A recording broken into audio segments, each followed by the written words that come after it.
já acontece que a aula passeou e a gente ficou. Vamos botar para andar, então.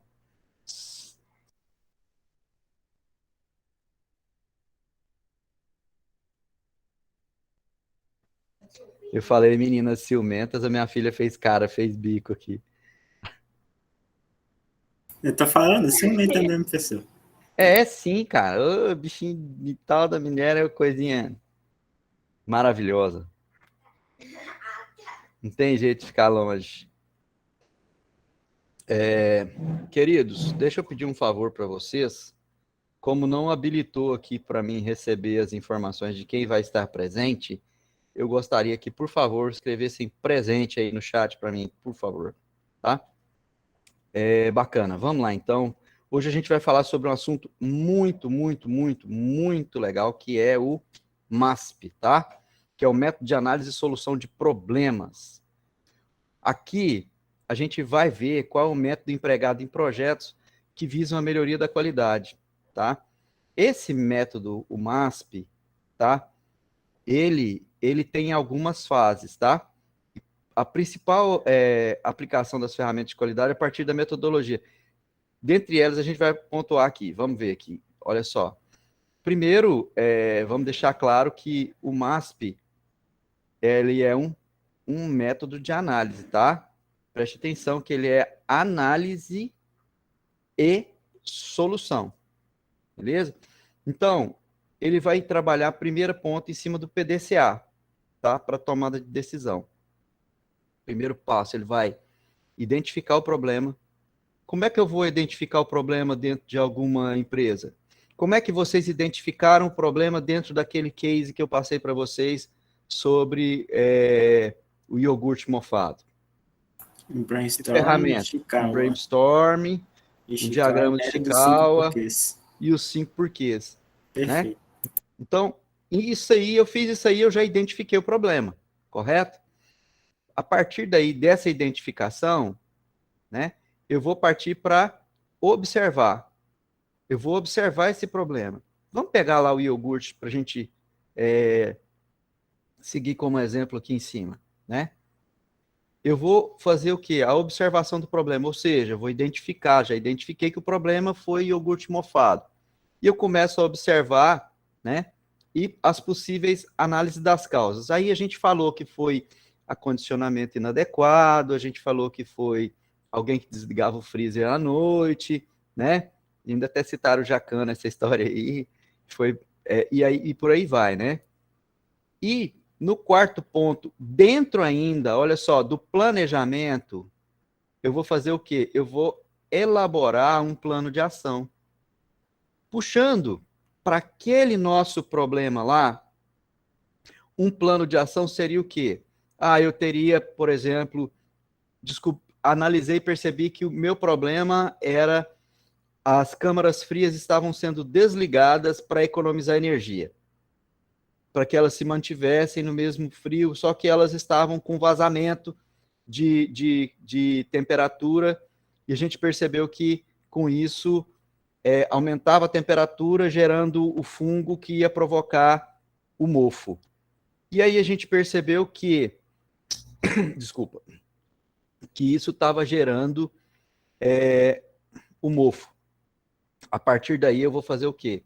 Eu vou verificar dentro dessa causa aqui, analisando as causas, eu vou elaborar um plano de ação. Ah, as causas do problema foi que as câmaras frias estavam com as borrachas estragadas e por isso estava vazando temperatura. Então, elaboração do plano de ação. Eu vou fazer o que aqui no plano de ação? Eu vou propor a troca das borrachas, tá? Depois, logicamente, depois que eu faço a aprovação do projeto, observo o problema, analiso as causas, elaboro o plano de ação, eu faço a aprovação desse plano de ação. Depois eu venho para o quê? Para o desenvolvimento, ou seja, eu vou executar esse plano de ação. Tá, executei. Tá de acordo? Tá tudo implantado como se deve? Bacana. Então eu vou fazer o que agora? Eu vou fazer a verificação da eficácia dessa ação. A ação que eu propus de trocar a borracha está efetivando? Está dando certo? não está perdendo a temperatura daquela câmara fria? Bacana. Aí eu venho para quê? Eu venho, depois que eu faço aqui a verificação, eu venho para a checagem final, tá? E é onde eu vou ver. A, a padronização está sendo mantida? Padronização de quê? Daquilo que eu planejei aqui, ó, no meu plano de ação? Se tá, então eu faço o documento de conclusão. E posterior eu faço a auditoria final, tá? Então isso aqui, ó, as fases do MASP em sua relação com quem? Com o ciclo do PDCA. E aí a gente continua, né? E a gente vai ver aqui que, antes de iniciar essa compreensão de cada uma da fase, é importante a gente resgatar a definição de uma sequência lógica de ações empregadas para atingir determinado objetivo. Vocês lembram lá que a gente falou lá atrás? Né? Vamos lá, então, pontuar as medidas que a gente avançou nesse método. Olha que coisa mais linda aqui. Gente, tudo que a gente viu, olha que coisa, show de bola. A identificação do problema. Eu vou fazer o quê? Ferramenta brainstorm, diagrama de Pareto, tá? Observação do problema. Eu vou fazer o quê? Análise de dados, gráficos, planilhas. Análise das causas. Olha aqui, dos 5 porquês e o Ishikawa. Elaboração do plano de ação. Eu vou usar os 5W2H. Execução do plano de ação. Eu vou fazer um treinamento com todos os envolvidos nessa ação. Para verificar a eficácia, eu vou fazer o quê? Eu vou pegar quais são os métodos estatísticos de controle e vou jogar nesse meu pegar e vou ver se realmente está de acordo. E a padronização é o quê? É o estabelecimento de padrões desse processo todo. E, conclusão, né? É uma auditoria final. Bom. Muito massa. Vocês estão vendo aqui, ó, que essa parte aqui, tudo que a gente viu de cá, elas são o quê? Elas são as fases do MASP, tá? Para a elaboração do plano de ação, né? As fases do MASP e a elaboração. As fases, a primeira é a identificação do problema, né? Gente, olha só, você sabe o que eu acho legal nessas ferramentas de administração? É que ela não fica fechada só dentro do processo administrativo empresarial. Vocês já perceberam que você consegue aplicar esse tipo de ferramenta na vida da gente, cara? Eu fico de cara com isso. Eu sou apaixonado em administração por conta disso. Porque ela é uma profissão que você não aplica ela só em coisas. Você aplica ela para você, para sua vida. Você consegue fazer assim, pô, eu vou colocar, vou organizar as coisas para sair nessa linha aqui. Tá, então vamos andar nesse processo. Ah, eu vou criar uma forma de educar os meus filhos.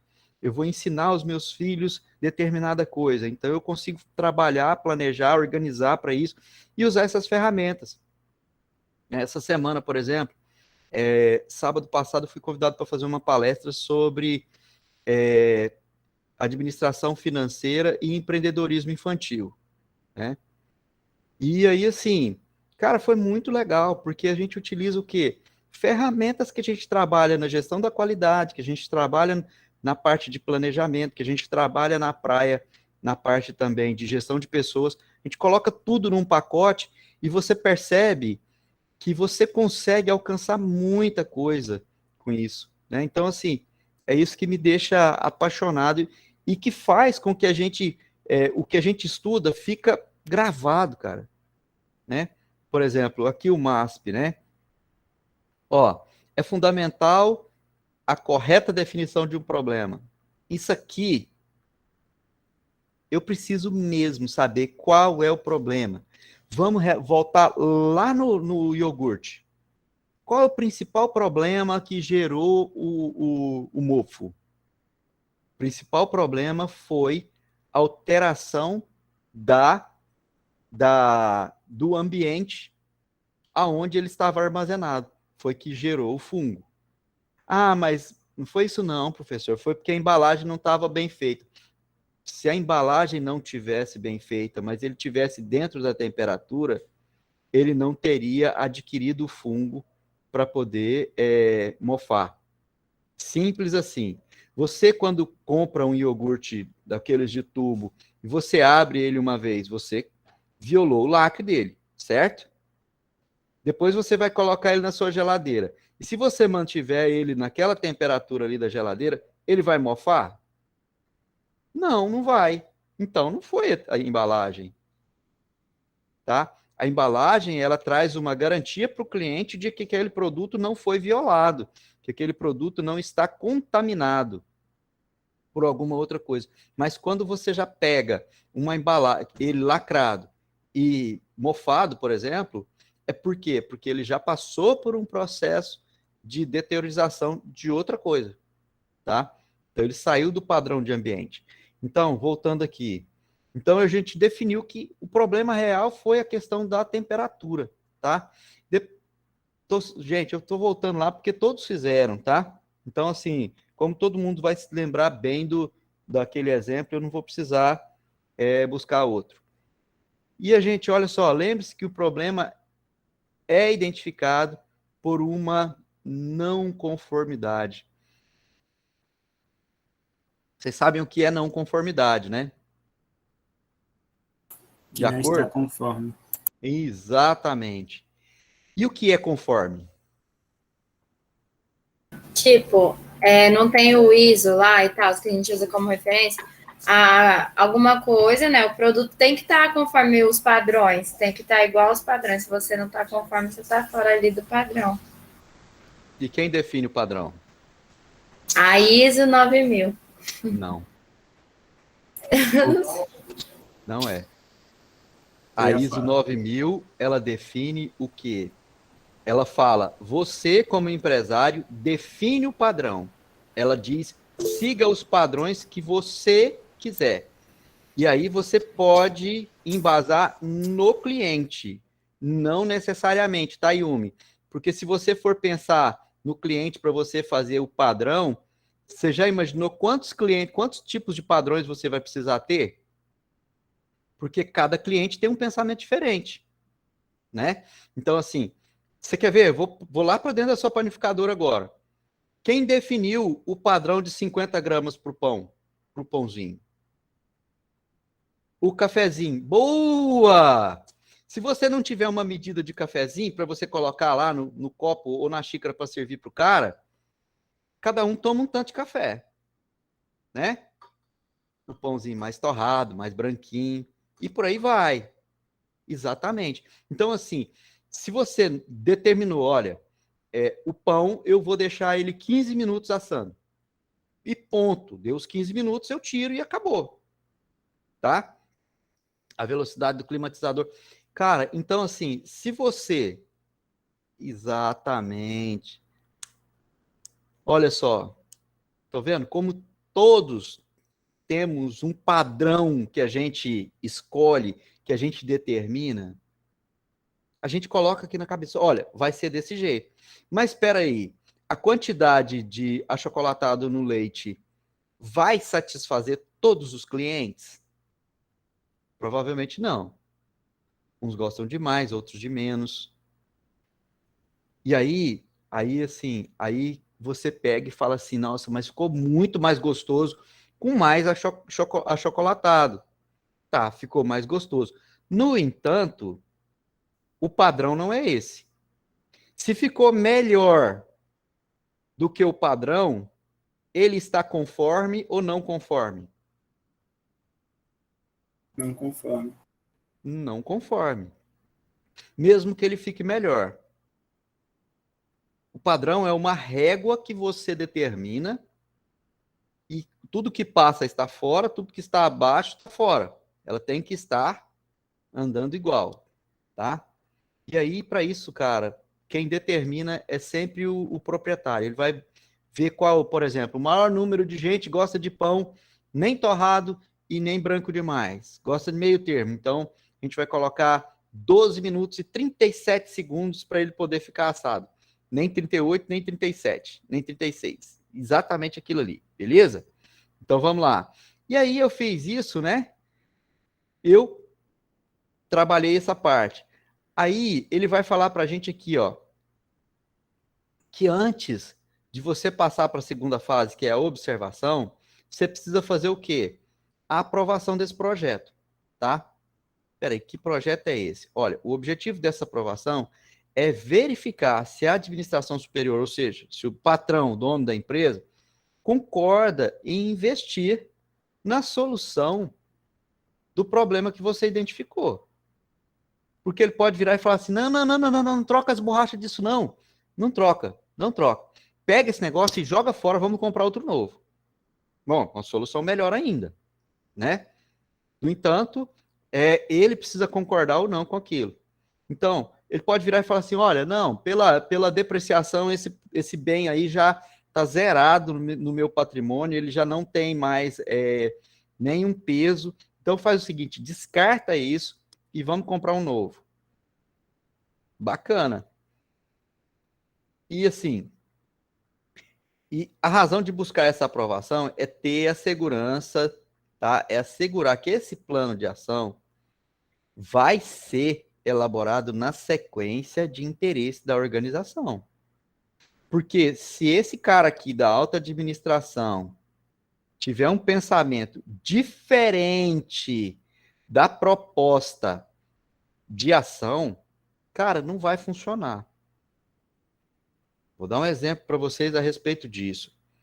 Aqui em Palmas, principalmente Palmas, é mestre naquela história assim de empresas fazerem o treinamento da ISO 9000, 9001.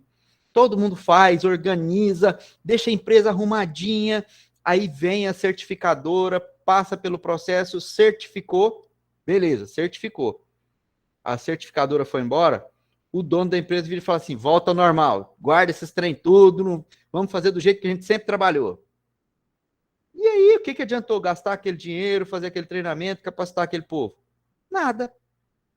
Né? Por quê? Porque a cabeça do dono não está em manter padrão de qualidade. Está, sim, em pegar um certificado para poder participar de uma licitação pública. Só isso. Entenderam? Só isso, mais nada. Tá? E aí, dando andamento aqui, a segunda fase é o quê? A observação. Aqui a gente vai fazer o quê? Vai investigar, tá? Para a gente preparar para a próxima causa, né? Para a análise das causas. Então, a gente deve aqui registrar, tá?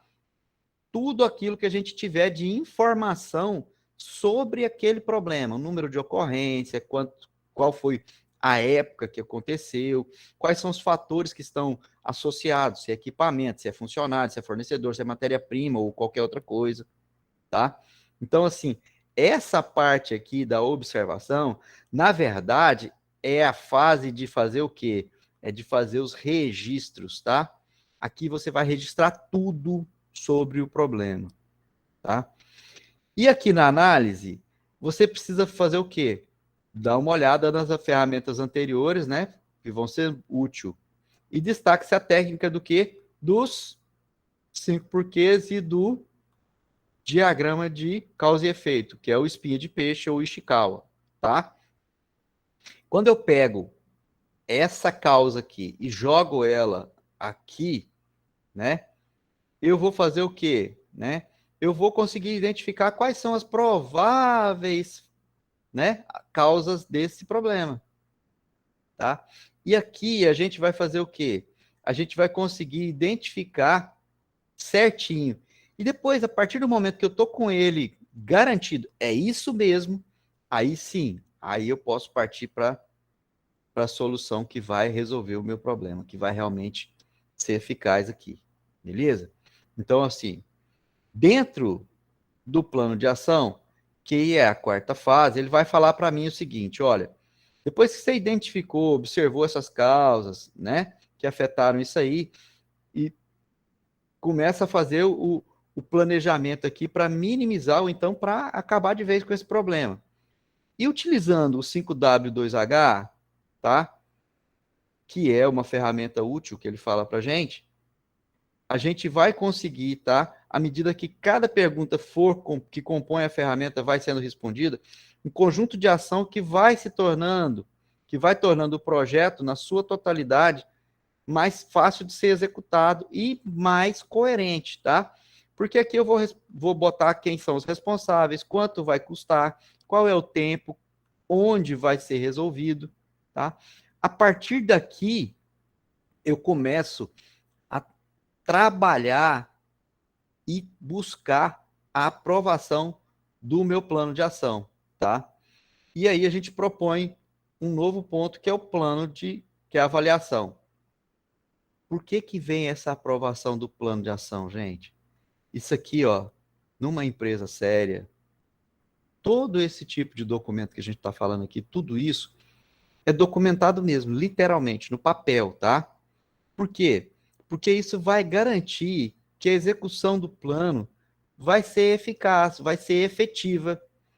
Porque muitas vezes acontece assim, no meio do caminho, o cara minimizou o problema, quase zerou o problema. Mas para zerar, ele vai precisar ainda gastar um pouquinho mais de dinheiro. Aí o dono da empresa vai virar e falar assim: não, pode parar por aí mesmo, aí tá bom. Isso aí não vai gerar mais prejuízo, não. Deixa andar, eu vou ganhar mais com esse pequeno problema aí do que se eu gastar para resolver. Olha só, muitas vezes se tem essa cabeça. Então, quando você ratifica esse plano de ação, bota ele no papel e assina a aprovação desse plano, bota ele bem resolvido, tá? Você garante que o seu plano vai ser executado 100%. E a partir daí você vem para o quê? Para essa execução, né? Que é colocar em prática as ações que você planejou onde? Aqui, ó, pelo 5W2H, tá? Em alguns casos, é necessário você treinar as pessoas que vão estar trabalhando para a resolução desse problema, tá? Por que em alguns casos, professor? Porque em outros casos, por exemplo, o próprio plano de ação é contratação de novas pessoas. Então, você já tem uma equipe qualificada para contratação, você não vai precisar trabalhar a capacitação desse pessoal para contratar, mas sim do pessoal que vai chegar, tá? Então, assim, é necessário treinar os envolvidos para eliminar a causa do problema. Então, foi o que eu disse, né? Vamos supor que o plano de ação consiste na adoção de uma nova técnica de gestão ou ajuste e mudança de forma do trabalho. Aí sim, logicamente, você vai precisar mudar muita coisa. Por exemplo, instalação de um software dentro da sua empresa que vai fazer a gestão tanto de tempo, quanto a gestão de material, quanto a gestão de pessoas. Pô, é um software quase que completo da empresa. É novo, ninguém ainda trabalhou com esse software. Então, a gente tem que trazer a equipe que desenvolveu, ou a equipe que trabalha com treinamento desse software para dentro da empresa, para poder mostrar para a empresa o que é que eles precisam realmente fazer, como é que eles têm que trabalhar para que o seu plano seja efetivo, tá? E que dê tudo certo com a instalação desse novo software. E aí ele vai falar que essa ação de execução, ela perpassa quase exclusivamente com o treinamento pessoal envolvido na nova forma de trabalho. Quando eu parto aqui para a parte de verificação da eficácia da ação, tá? Aqui ele vai falar para a gente que, seguindo o exemplo dado na fase anterior, supondo que o plano de ação consiste na adoção de uma nova técnica de gestão, a modificação do trabalho deve trazer novos resultados. Lógico, né? Talvez, num primeiro momento, a efetividade e eficiência da empresa até diminua um pouco, tá? Mas vocês já ouviram falar daquela máxima que diz que para que uma flecha possa alcançar o seu alvo, anteriormente ela precisa ser puxada para trás para poder alcançar o seu alvo, né? Algumas ideologias têm esse pensamento, né? Mas já tem outros que assim, daqui para frente, se não deu resultado até aqui, para. Você não pode perder daquilo.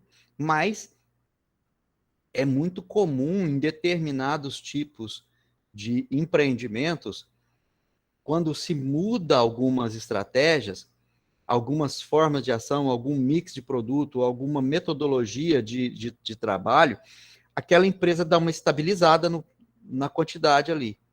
Em alguns casos, até às vezes, dá uma retraída para depois ela avançar, tá?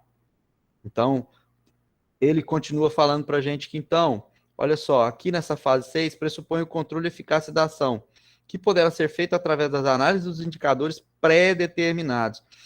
Olha que interessante isso aqui, gente. Quando eu falo de indicadores pré-determinados, eu estou falando de indicadores que eu imagino ou indicadores já existentes? E se é de indicadores já existentes, como é que eu posso saber que vai dar certo ou não? Vocês já viram falar de uma ferramenta chamada BSC? Ou seja, Balance Scorecard?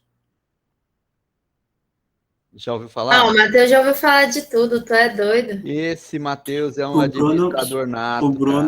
Bruno pode dar aula para você sobre isso aí. Ele sabe Desculpa, de não qual. entendi. O pai do... O Bruno, dá aula disso aí para o senhor agora.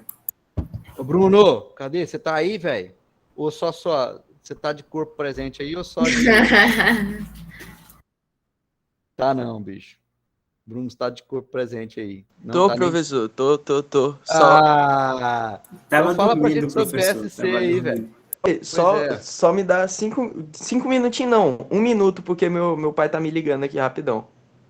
Ah, tá bom então. Atende seu pai aí, a gente roda aqui, daqui a pouco você volta, então. Então, quando eu falo de indicadores pré-determinados, eu busco um BSC, tá? E ele vai continuar falando que se a gente está reduzindo o nosso tempo de atendimento do cliente, estamos reduzindo os custos operacionais? Se estamos atendendo os limites da especificação do cliente? Ó, lembrando que esses indicadores devem estar alinhados à natureza do objetivo que a gente pretende atingir, tá? Bom, se o meu objetivo é reduzir custos, tá? E aí, e a eficácia do meu atendimento de clientes continua sendo a mesma, e eu conseguir reduzir custos operacionais, eu alcancei o meu objetivo. Vou dar um exemplo para vocês. Eu tenho um amigo que ele trabalha com venda de fertilizantes, tá? E ele trabalha para ele representa uma empresa chamada Yara Fertilizantes, é uma empresa escocesa que está no Brasil já há algum tempo, e ela andou comprando algumas empresas aqui, entre elas essa Yara, né, que era uma empresa pequena, e deu um boom nela.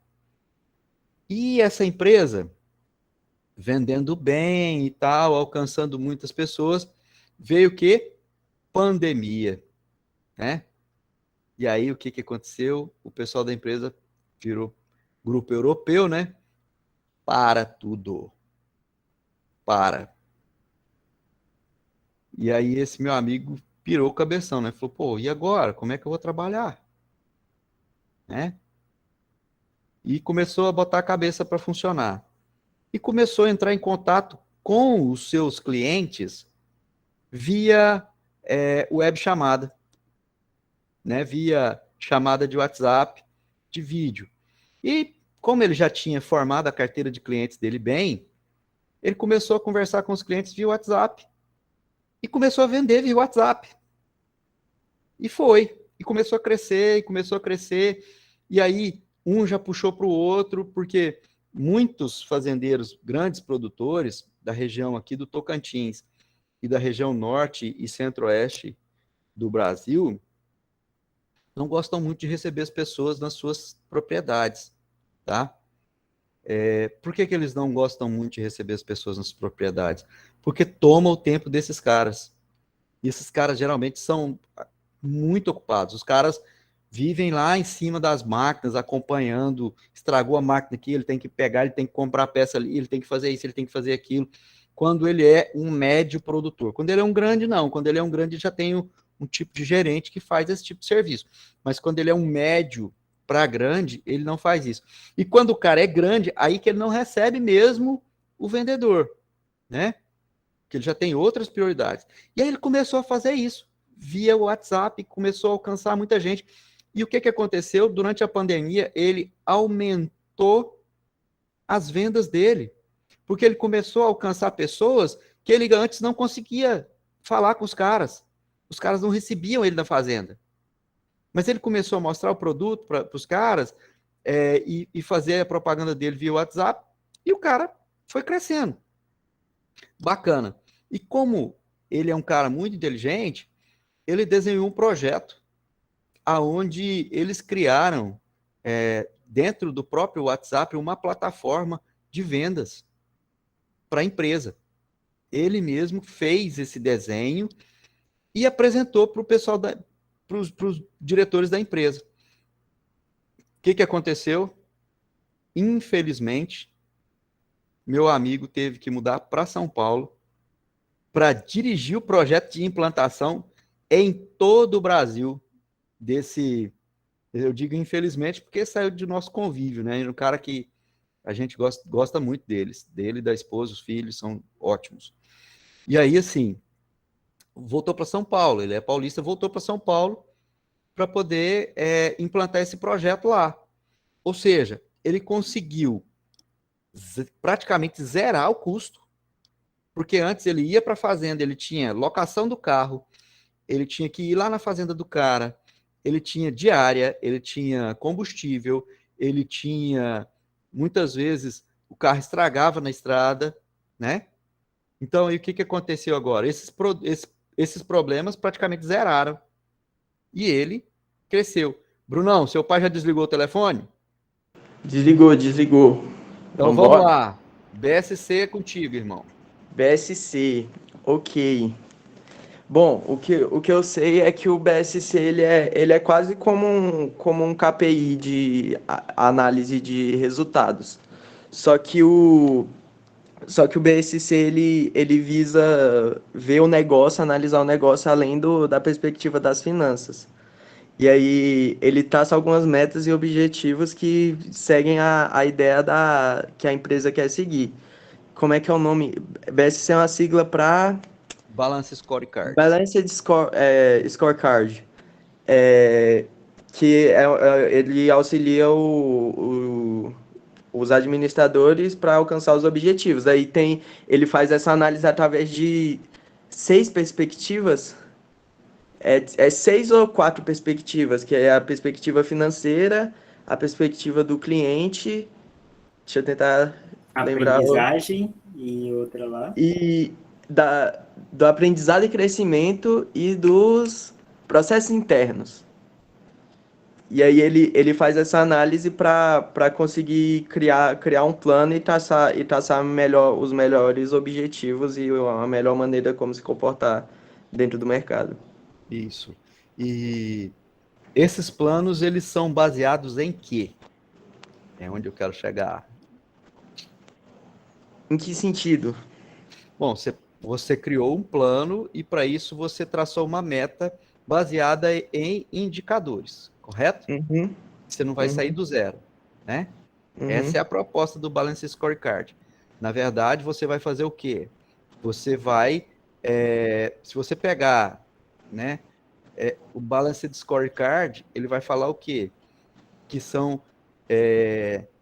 cartões de balanceamentos de score, de pontuação. Ou seja, cartões de balanceamento de indicadores ou comparativo de indicadores, alguma coisa nesse sentido, tá? Ele não tem uma tradução literal dele, fica meio, entre aspas, aí, meio fora da nossa realidade, né? Se a gente for pensar. No entanto, dentro do Balance Scorecard, esses 4 tópicos que ele utiliza, ele leva a gente a pensar o quê? A basear em indicadores que outras empresas da mesma área, do mesmo ramo e dos mesmos tipos de produto já operam e já criaram, entendeu? A partir daí ele vai criar um objetivo. Entendi. Obrigado. Ampliou, na real, o que eu sabia sobre. Não, cara, mas eu vou falar um cima. negócio pra você, cara. Foi show demais. Obrigado. Tô felizaço com essa definição aí, com a sua explicação. Beleza? Então, assim, e aí, nessa história aí, a gente percebe que o quê? Né? Que a partir do momento que você criou esse processo de comparativo dentro do Balance Scorecard, né, utilizando essa ferramenta, você vai conseguir, com muita facilidade, né, fazer aqui, ó, definir bem os seus indicadores. Por quê? Porque eles já estão pré-determinados por outras empresas que já prestam esse tipo de serviço. Você já viu isso aqui em algum lugar. Então, é baseado nesse pré-determinado de outros locais que você vai criar essa análise. Beleza? E aí ele continua falando para a gente aqui, ó, que essa padronização ela tem o objetivo de quê? De evitar o problema que você identificou lá no início do método, tá? Que na verdade foi o que deu origem a todo esse projeto da melhoria de qualidade. Você fazendo isso, você não corre o risco de voltar atrás, né? E uma nova forma de trabalho foi planejada na fase 4 e 5, 4, né, e executada na 5, e monitorada na sexta, que deve ser comunicada a toda a organização, que inclui o treinamento dos demais funcionários. Agora, gente, fica atento com isso aqui, tá? É muito importante essas duas fases aqui, ó. A verificação da eficácia da ação e a padronização, ó, é importante você manter essa interação. Por quê? Porque a gente só vai padronizar uma ação que venha realmente ser eficiente, tá? Mostrar eficácia. Se durante a fase da verificação 6 você percebe que o plano de ação idealizado apresenta resultados que você espera, ou seja, bons resultados, tá? Você mantém. Caso não apresente, recomendável que você faça uma nova avaliação antes dessa padronização, tá? Então, assim, percebam bem, tá dentro do caminho que eu quero? É isso mesmo? Eu tô fazendo certinho? A última fase é a conclusão, tá? Aqui você pode fazer o relacionamento dos problemas, relacionar os problemas remanescentes e as novas oportunidades de melhoria da qualidade, observando durante a implantação do projeto atual. Isso aqui, cara, essa implantação aqui, ó, quando você descobre determinado problema dentro de uma empresa, vamos dizer assim, ou na produção de determinada mercadoria, quando você começa a desenvolver aquilo, geralmente, não é regra, tá? Mas com muita frequência, você consegue vislumbrar outros problemas que você ainda não sabia que eles existiam, tá? Que vão aparecendo. Você fala, nossa, isso aqui, se eu fizer isso, eu vou fragilizar essa área. Então, eu vou ter que equipar mais essa área também para que as duas possam ser fortes juntas. Então, é importante vocês ficarem atentos com isso, tá? Olha, e aí ele vai falar que esses poderão ser o alvo dos novos projetos, né, de melhoria da qualidade. Lembrando do conceito da melhoria contínua, perpassa ambos os métodos que a gente estudou aqui, tá? Fez isso aqui, acabou, irmão. E o último ponto é o quê? A auditoria final. Aqui tem que ser verificado se estão adequados à nova forma de trabalho, tá? Se o plano de ação foi verdadeiramente implantado de forma completa na empresa, tá? E elaborar uma lista de itens que você precisa checar em locais específicos. Você faz um checklist disso, tá? Dentro de quê? Dentro de um período pré-determinado. 2 meses, 3 meses, anual, né? Aí vai de acordo com a necessidade da empresa e a necessidade do seu produto. Bom, tá aqui o nosso resumo, né? Ele falou que aqui a gente conheceu o MASP, que foi baseado no PDCA, analisamos a reunião e a correta aplicação dessas ferramentas. O MASP ele é composto de 8 fases, acrescido de 3 pontos de verificação e tomada de decisão, né? Tá aqui. Ó, tomada de decisão, tomada de decisão, tomada de decisão. E 8 pontos. Beleza? Então, assim, simples demais, eficiente demais pela simplicidade que é. Muitas vezes a gente acha assim, pô, é simples nada esse negócio vai me dar é dor de cabeça de fazer. Tá, pode até dar dor de cabeça para fazer. No entanto, o retorno que você vai ter vai ser muito superior ao trabalho que você terá. Tá bom? E aí eu recomendo, apliquem o MASP nos seus problemas, em algum problema que você tenha. Qualquer um. Depois, se você puder compartilhar com a gente, eu agradeço. Beleza? Para provar a minha tese de que a gente consegue utilizar ferramentas administrativas na nossa vida. Bacana? Como Pessoal, jogar o lixo fora sem sair de casa.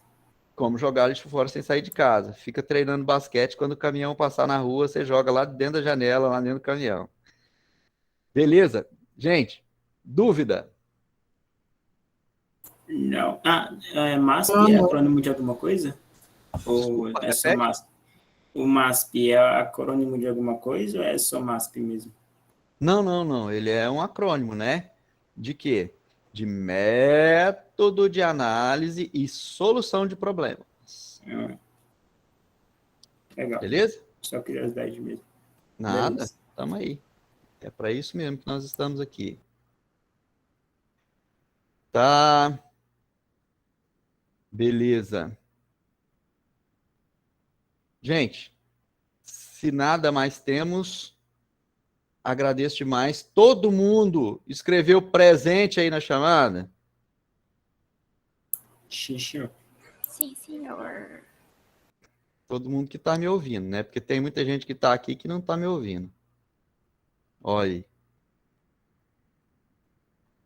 Você já ouviu lá que aula que você vai dar, que matéria que você vai dar pra gente no que vem?